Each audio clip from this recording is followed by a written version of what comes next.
Rep. Khanna and our student debt leaders from around the country.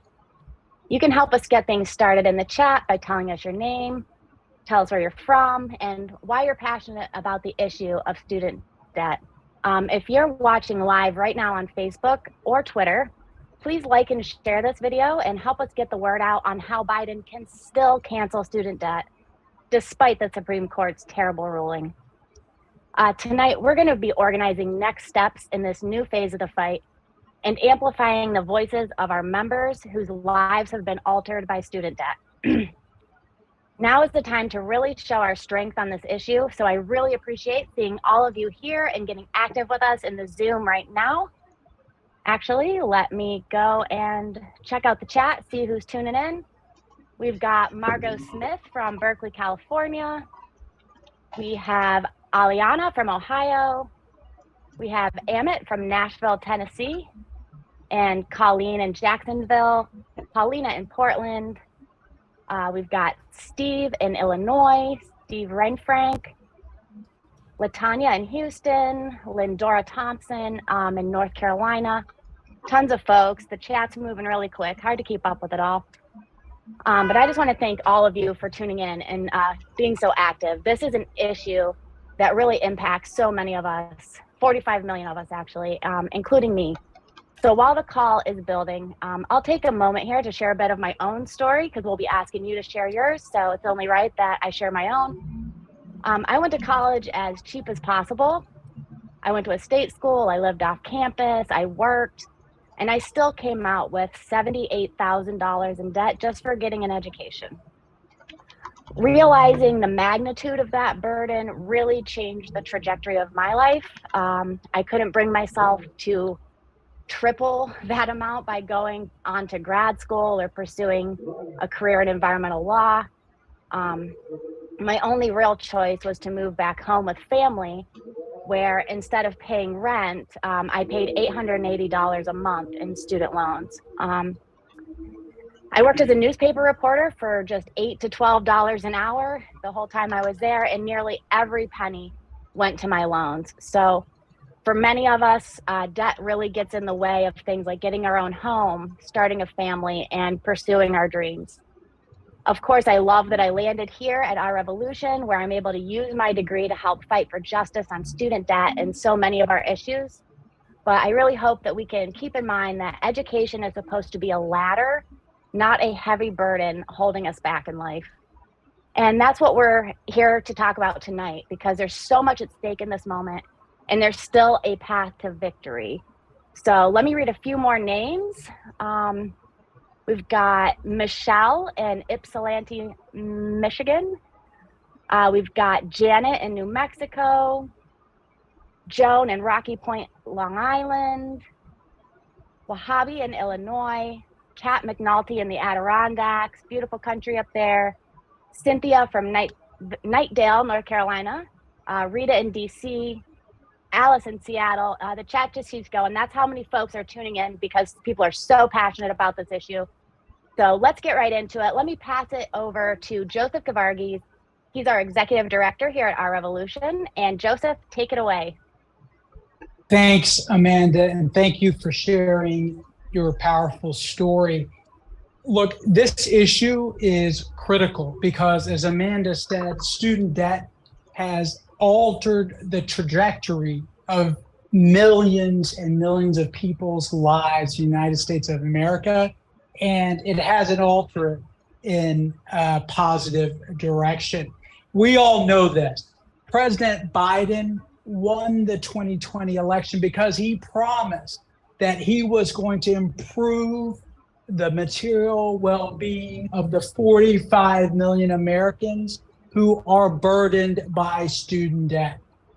But here's the thing, as we head into 2024, as we head into another election season, student debt payments are set to restart. They're going to restart this October after a 3-year pause.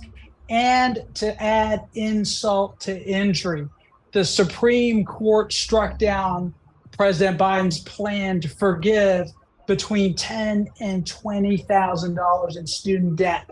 under the HEROES Act. The good news is this, brothers and sisters. The good news is that Biden promised that he was going to keep fighting. He promised that he was going to deliver on student debt relief, and he was going to invoke another law. And we're going to drill down on that plan B today. But here's the thing that we know as movement activists. We have to hold the president's feet to the fire. We've got to organize to make him deliver for student debtors before the 2024 election. In just a moment, we're going to dig in to what the president can and should do.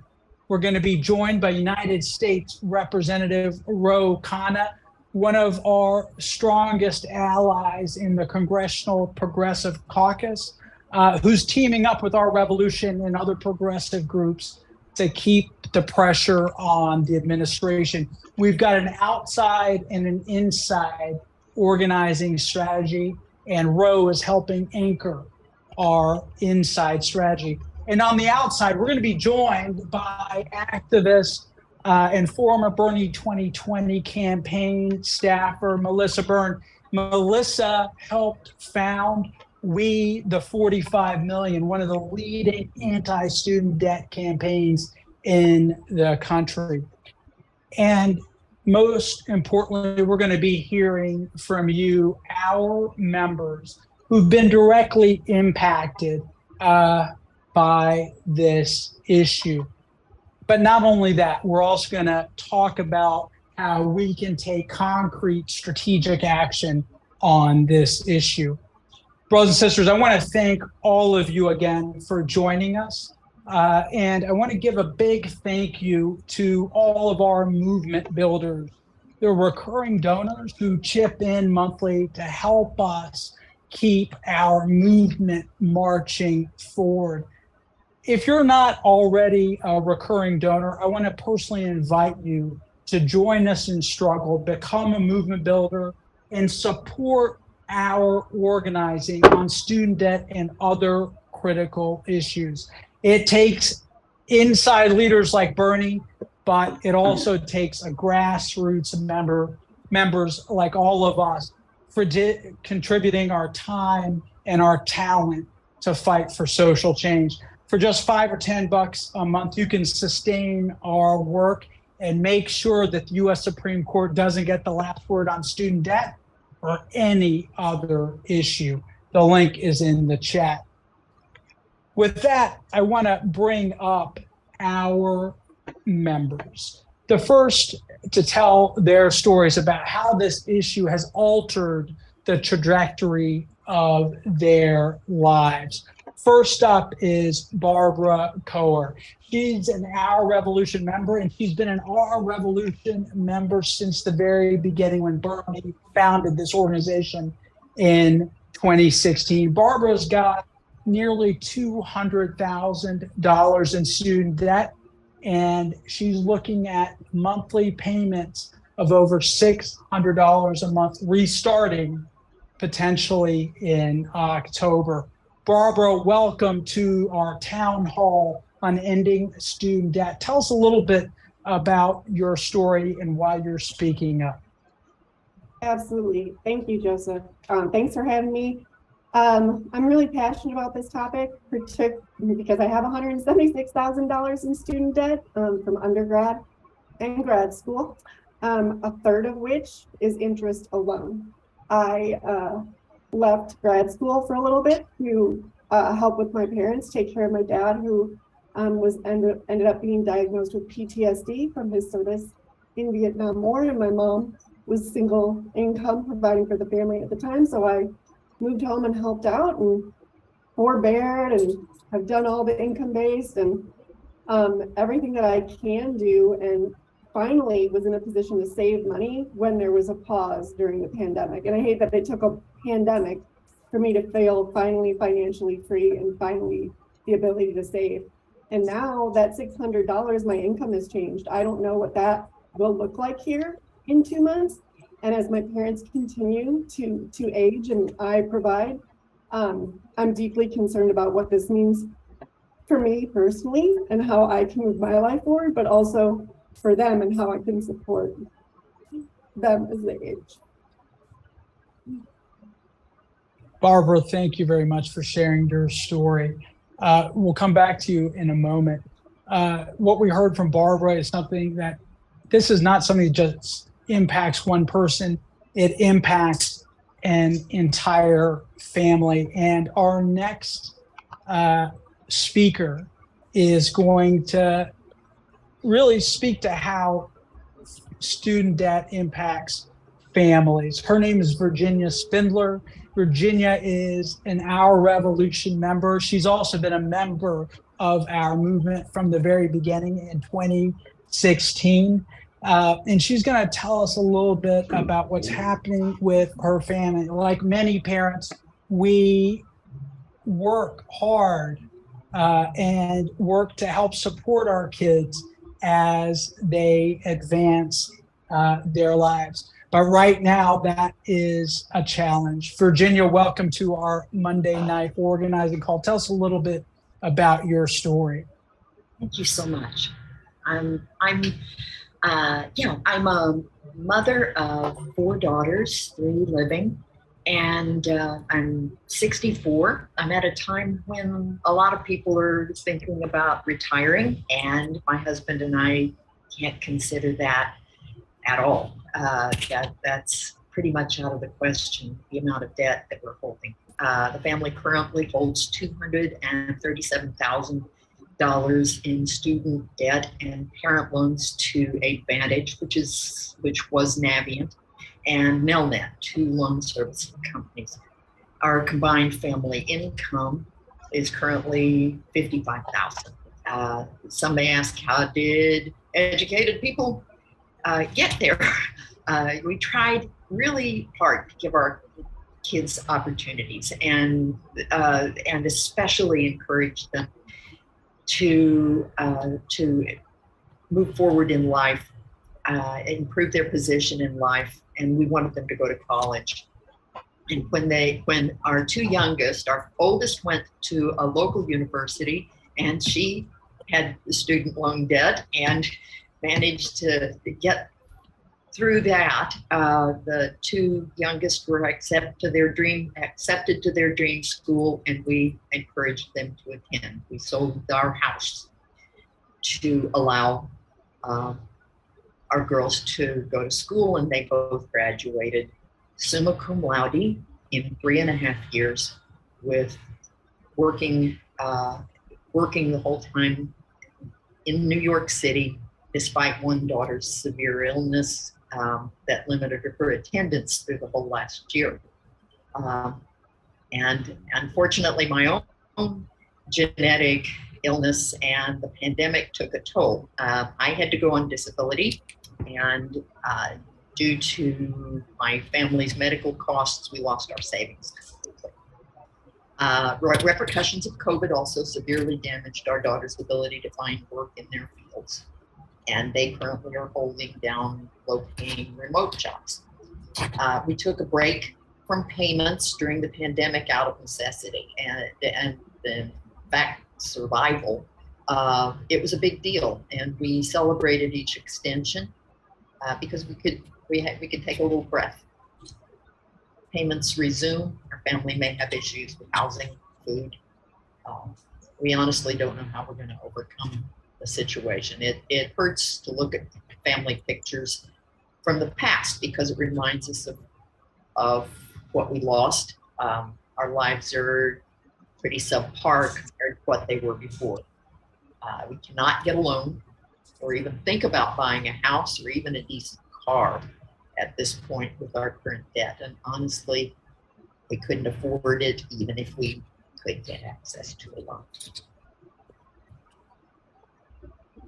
Virginia, thank you so much for sharing that story. Medical debt, student debt, the challenges of life pile up for people who try to do the right thing, right? You work hard, you play by the rules, you should be able to get ahead. But in your case, you and your family are struggling we're with you, sister. And our next guest, our next member who's going to share a story, Vanessa Torres, also is someone who has struggled with medical debt, which is how we first engaged with Vanessa. But as we got to know Vanessa, we also learned that she's saddled with a massive amount of student debt. Vanessa, welcome to our National Town Hall. Tell us a little bit about what you're going through. Hello, everyone. My name is Vanessa Torres. I'm from San Diego. I'm 36 years old. I have about $186,000 in student debt. Most of this is from law school. And the reason I have this debt is that I did not have the benefit of wealthy or even middle-class parents to help me financially. I grew up extremely poor. I was raised by a single mom who dealt with substance abuse issues while I was growing up. And as a result, we spent a lot of my childhood, I spent a lot of my childhood homeless with my mom and my siblings. I knew that getting an education and going to college was the only way out of poverty for me. So I applied and attended my dream school, which was Harvard for my undergraduate degree. I also attended law school in San Diego, which is where I'm from. And the majority of my debt does come from law school. When I finished law school, the job prospects in the legal field are not great. So I took a job outside of law. Since then, I've had different jobs, some legal, some non-legal. But I haven't made a lot of payments on my debt because the payments are too high for me to pay them and also cover my other bills and the very high cost of living, including rent in San Diego, which is very high. Given the Supreme Court's decision on Biden's student loan plan, I'm not really sure what my new payments are going to be or how much I can afford.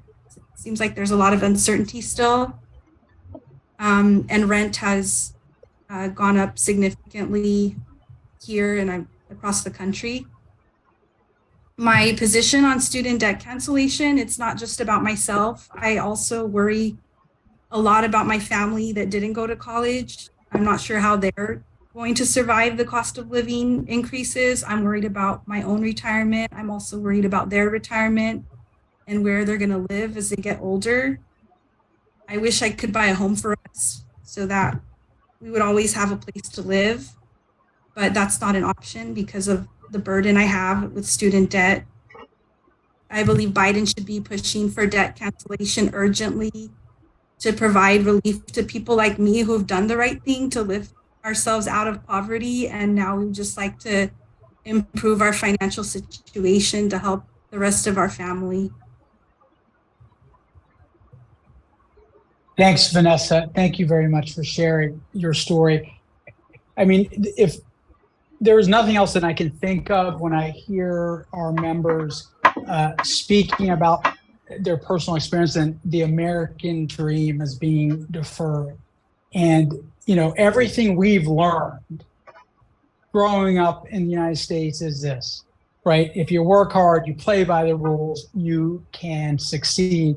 But the truth is, what we've learned is the system is rigged, right? Everything is forcing us into a more economically precarious situation. And we, the people, right, are organizing because we expect our government to intervene using its regulatory and financing powers. The government is the entity that should be standing up to make sure that every one of us can realize our full potential and that the American dream isn't deferred. So that being said, I want to ask each of you, right, what is the message that you want to send to President Biden? As I laid out at the top of the call, our strategy at our revolution is to run an inside game and an outside game. We partner with progressive allies like Khanna and Pramila Jayapal and Bernie Sanders but we also organize on the outside by organizing people to tell their stories and to hit the streets to take meaningful action. And so as part of that strategy, I want to ask you, what is it that you want to tell President Biden about this issue? And are allies like Khanna and Bernie Sanders going to carry that message forward? I'd like to say keep fighting and cancel it all. Like $20,000 is great, but that doesn't even cover the interest on my student loans and the burden that I'm carrying currently. It impacts everybody's that's carrying this, not just their financial, but their physical and their mental health. And it impacts us as a society. I just want them to keep fighting and figure it out for now, but also figure it out so this doesn't happen to future college students. No one should have to live under this. Thank you, Barbara. Vanessa or Jenny? Virginia? Okay, I can go. I agree with what Barbara was saying. Also, I would say that it also makes economic sense beyond just the financial and emotional impacts it has on individuals. It also makes economic sense to cancel student debt so people can buy homes, so people can afford to spend in the economy. And I think that college is about as basic now as high school used to be. So at the very least, we need to be able to fund college, especially if you're going to talk about competing with China or other countries. How can you do that if you're not investing in the education of students and encouraging people to become doctors and engineers and computer scientists and anything they want to become? Thanks, Vanessa. Virginia? Yeah, this is the education of a generation. And if we sabotage that, that's what, if this country falls behind there, we've lost. Not only have we tanked the economy, we've tanked the pool of the wealth of knowledge, and the intelligent are going to go elsewhere. They're going to go to other countries. We have to take care of our educated people here and make sure that they're able to afford to live here and be here. This isn't right. And to everybody listening, it's not easy to be up here and tell your story. This is hard. And if you have a story, I saw somebody saying they had a story kind of like mine. If you do, tell it. It's hard, and nobody likes to say, yeah, I'm not living the dream, but please say it, because maybe we can make a difference. Maybe Biden will listen and we'll get somewhere. Amen, sister. That is spot on. Look, at the end of the day, I want to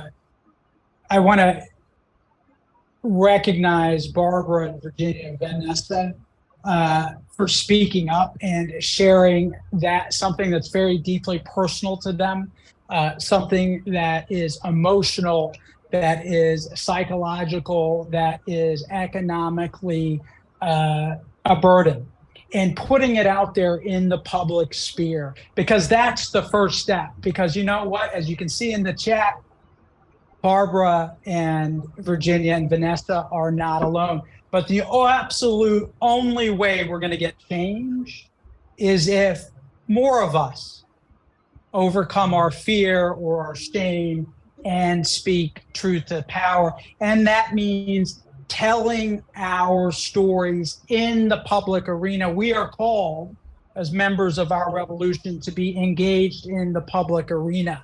And that means we got to make that which is personal public. So I want to thank all of you. And then I want to encourage all of our members. You're members not because You just like Bernie Sanders' hairdo. You're all members. I know this because you're struggling with student debt. You're struggling with medical debt. You're pissed off about a government that has failed to deliver.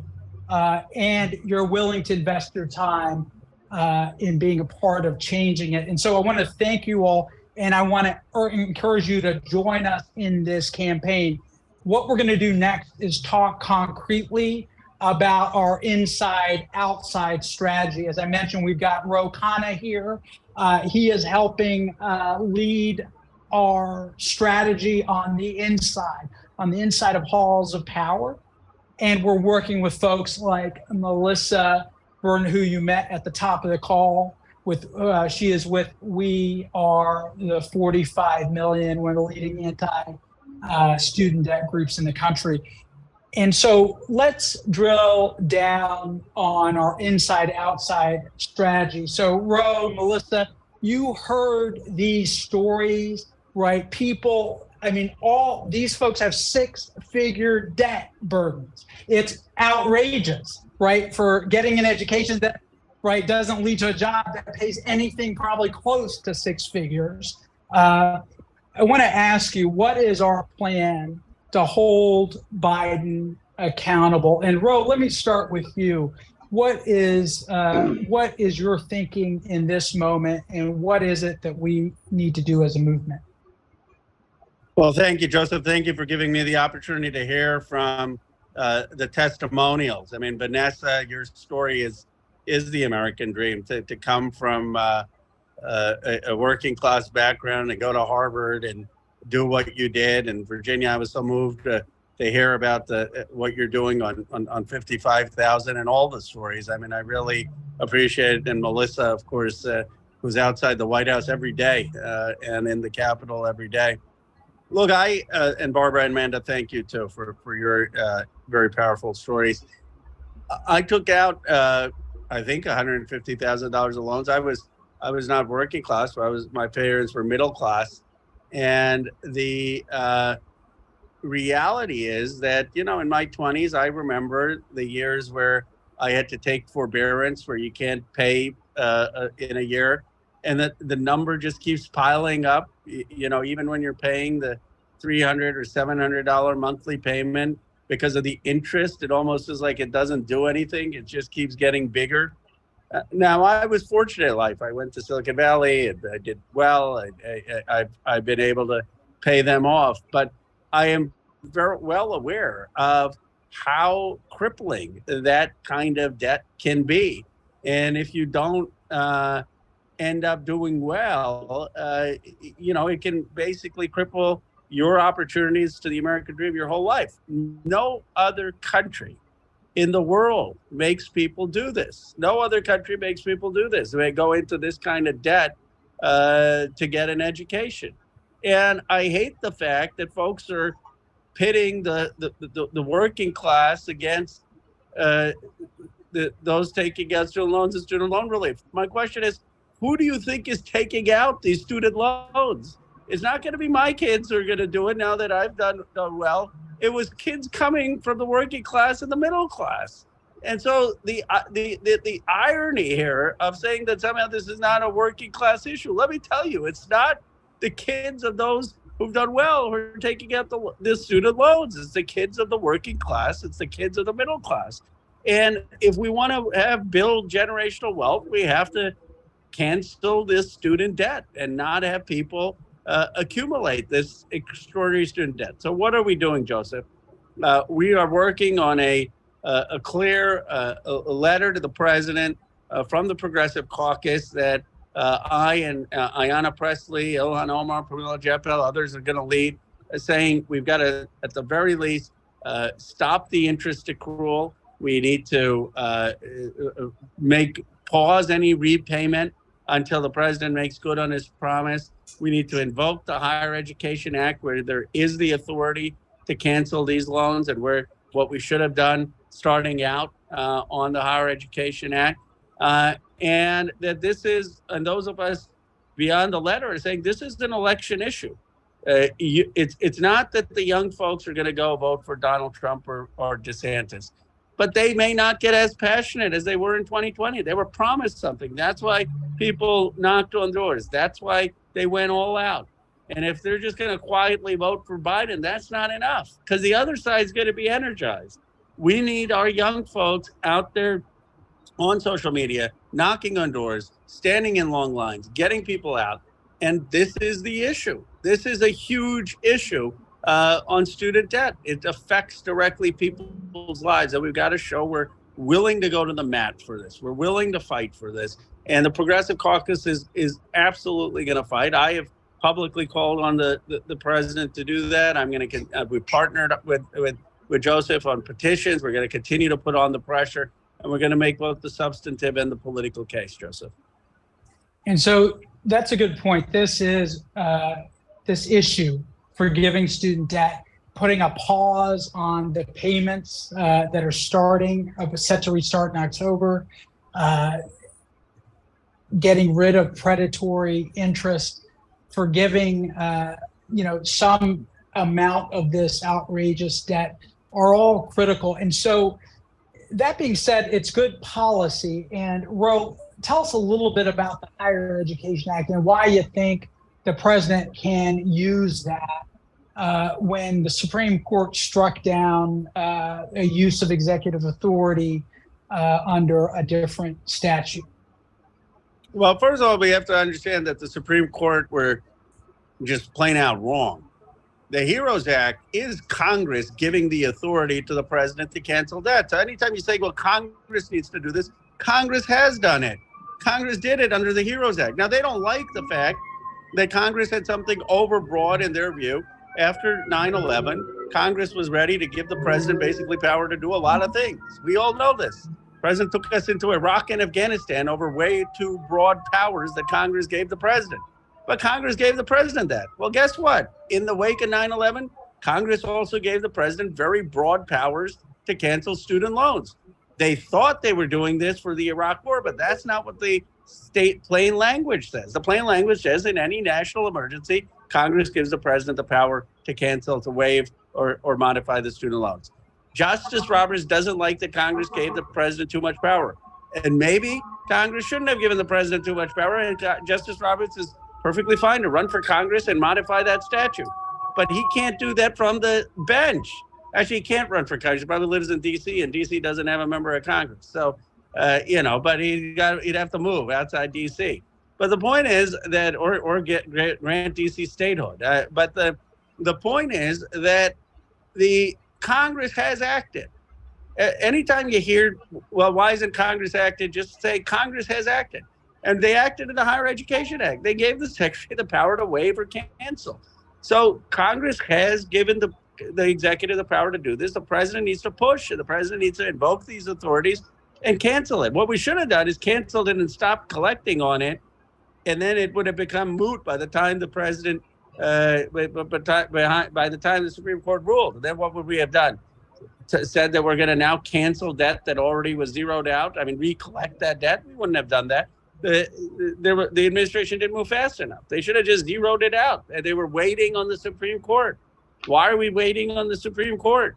We've got to be assertive in a time where the other side is taking action that is unconstitutional. We have to be as assertive as possible within our legal rights.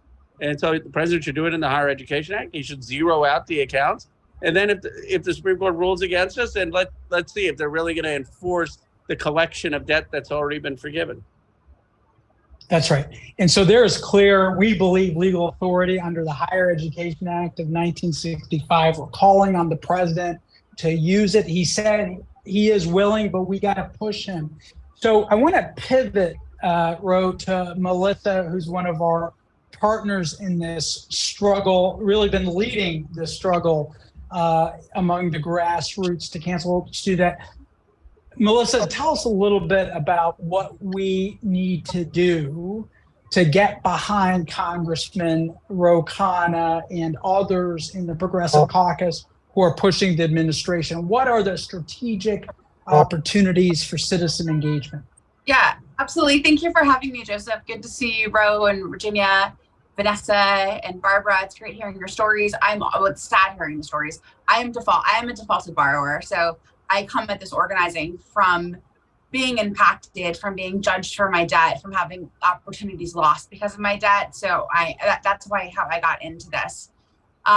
Right now, we do have one opportunity. The president, the only good thing that happened on that horrible Friday a week and a half ago, it feels like 2 years ago at this point, because it's just been a lot, is that he did immediately invoke the Process for Higher Education Act, which involves this whole negotiated rulemaking, which is part of the statute and this whole part of like administrative procedure. So next week on July 18th, there's going to be a hearing, the first virtual hearing that kicks off this process. And then on July 20th is the deadline for this first round of comments. After all of that is done, there'll be a committee created where we get to nominate people to be on that committee. So we should be making sure it's the most effective progressive voices, the people who are impacted, people that who are able to hold their own in meetings and don't just kind of cower. And then there'll be more hearings with that committee, and then there'll be an idea floated from that. So there's all this stuff. So the first thing that's coming up is the hearing next week. If you have student loan debt and you're impacted, sign up to testify. I'm actually going to be sending Congressman Khanna an invite tomorrow morning. We're trying to pull together a presser on Capitol Hill to be able to like echo what's happening in the hearing, because unfortunately the Supreme Court, because they're supposedly not a political entity, they happen to announce the student debt ruling on the Friday during congressional recess before like a 5-day July 4th weekend, which is basically how you bury news. And so we have to like unbury this and keep putting first and foremost in the media that student loan relief, not only, I know it's popular, sure, but more importantly than being popular, it's necessary for our lives and for our dignity. And it was a promise. President Biden promised student loan relief. Us as advocates, we promised student loan relief. So we are now indebted to 40 million people, including a lot of people on this call, to deliver. This is about, we made a promise, we have to deliver that. And it's very important that we do that. And then we get these stories in for the testimony, and then we're basically engaging with this whole process. So that's one track, and we have to engage in this. And the second track is, as we get into the silly season of the upcoming elections, is we can't let the pollsters who are super risk averse and all of that, all of those people and the data folks try to get people to say it's not safe to talk about student loan relief. It's not important. We need to make sure that every day we're talking about it, that we're showing that the student loan borrower vote, we are the win margin for next year. And I have a spreadsheet, and I can get it over to Joseph, that shows by congressional district how many applications people applied for relief, how many were deemed approved, how many total. And that really just shows how broad that we are the win margin. We are part of it, and we have to be engaged. And we were made a promise, and we have to be out there, and we have to be vocal. We all have group chats, so the relational impact of who we are as borrowers is even bigger than our number of 40 million. So we all have like 10 people in our lives in our group chats. I mean, do the math there. And with partners like Our Revolution, with partners like Congressman Khanna, we can really move this. And we have an administration in the White House who is listening, and they understand this too.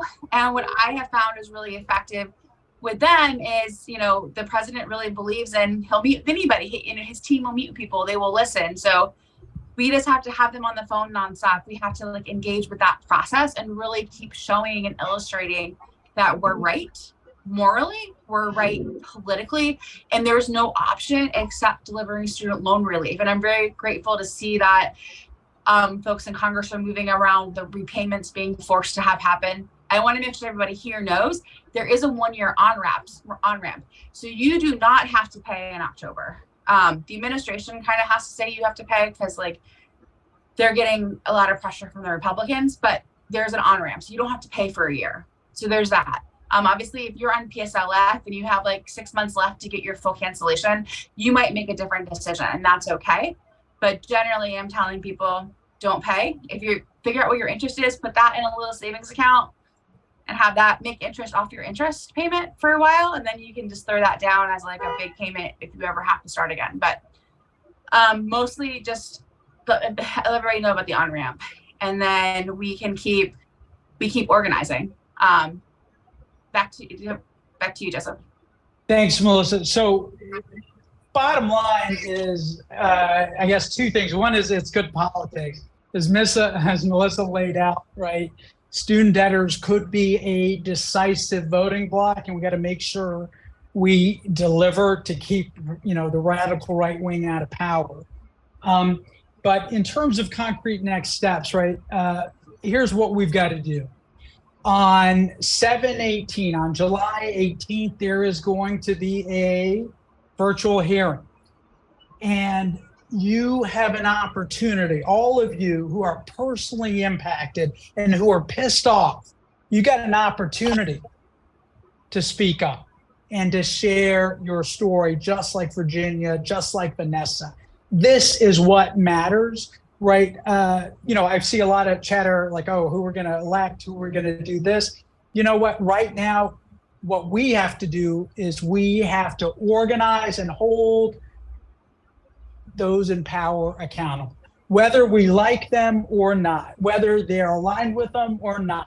They work for us, and we have to call the question on it. So it means on 7/18, we need to get as many of our members sharing their story and echoing the points that members of the CPC like Roe are making. Cancel, stop the predatory interest, do not start payments.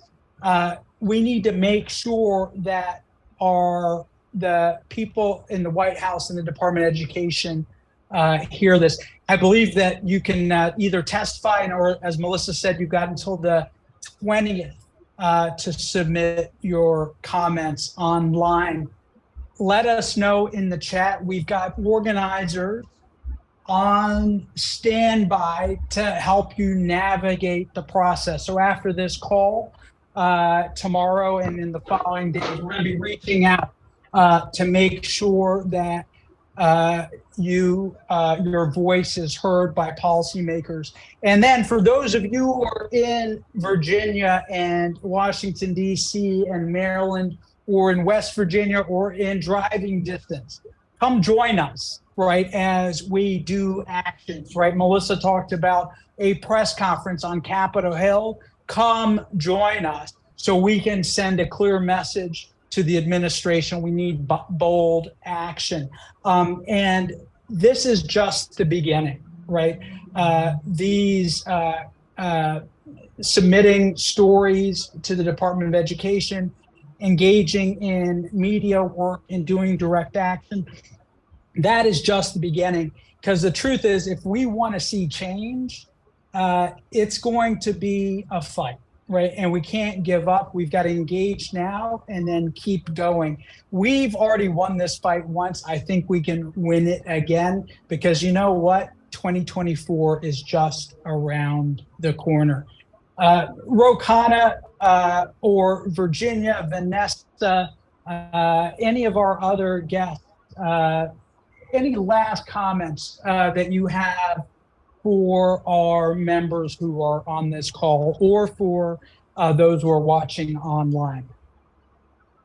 Well, I would just say I'm so impressed again by the stories of Virginia, Barbara, Amanda, as I've put in the chat as well. I just admire your willingness to share what you're going through, your willingness to fight. And I think that's what's going to move the needle. I mean, people need to hear that this is not an abstract issue. This is a real world issue with people's lives at stake, their futures at stake, their ability to have families, their ability to live the American dream. I mean, you all did everything right. You worked hard, you studied hard, you got an education, and now you're seeing that it's hard to even have a basic standard of living, and that's just appalling. And so we can win this. We The reason I know we can win this is the president didn't want to forgive the student loans in the first place. It was Melissa and all of you and our revolution and me and Bernie and Progressive Caucus that pushed him to the 20,000. I mean, let's just be honest.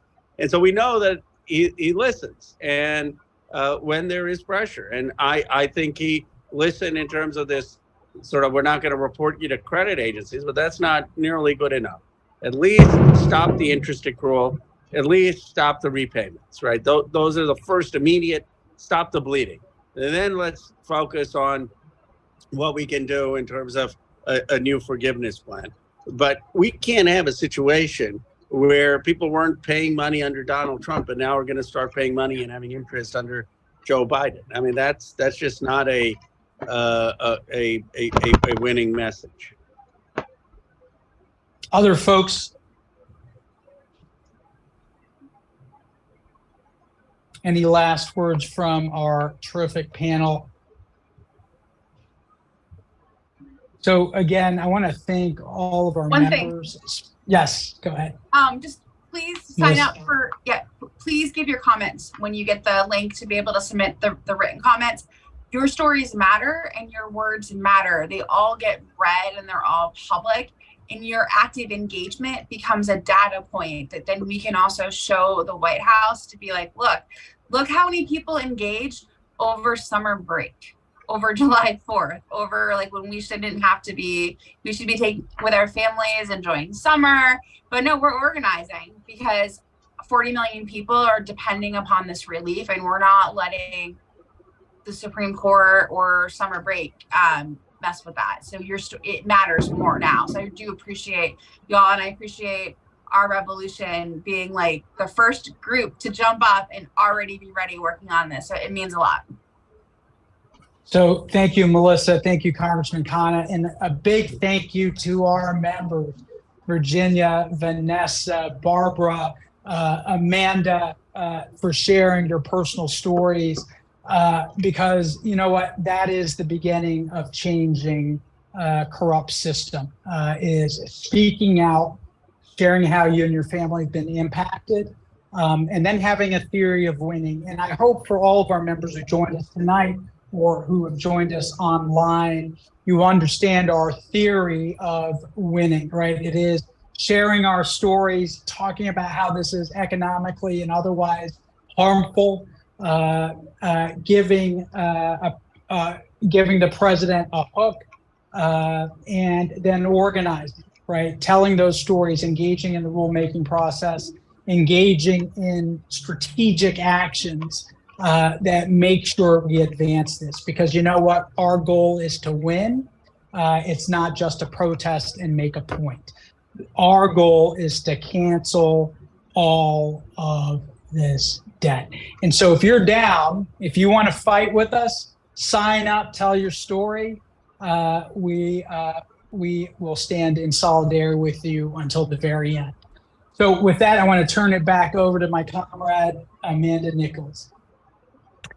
Thanks, Joseph. Yeah, I just wanted to note that I'm dropping it in the chat again to submit your comments. You can submit your comment there, or you can tick another box where you can sign up to be part of the virtual town hall for that hearing. So there's multiple ways to get out there and share your story. And to Rose's point, and some others that made this point, it impacts the personal life, it impacts the family, it impacts the community, it impacts the economy as a whole. So this is one of those fulcrums in American life, in American politics, where if Biden does follow this course of action, he can really make an impact and maybe not alienate some voters out there who are desperate for real change on this issue. So with that, let me just close us out tonight with a few more other upcoming events. I hope you guys enjoyed the Student Debt Town Hall, but we've also got this Thursday, Our Revolution is going to be joining One Fair Wage and new Chicago Mayor Brandon Johnson, who you all helped elect, helped us as we were organizing for him a few months back.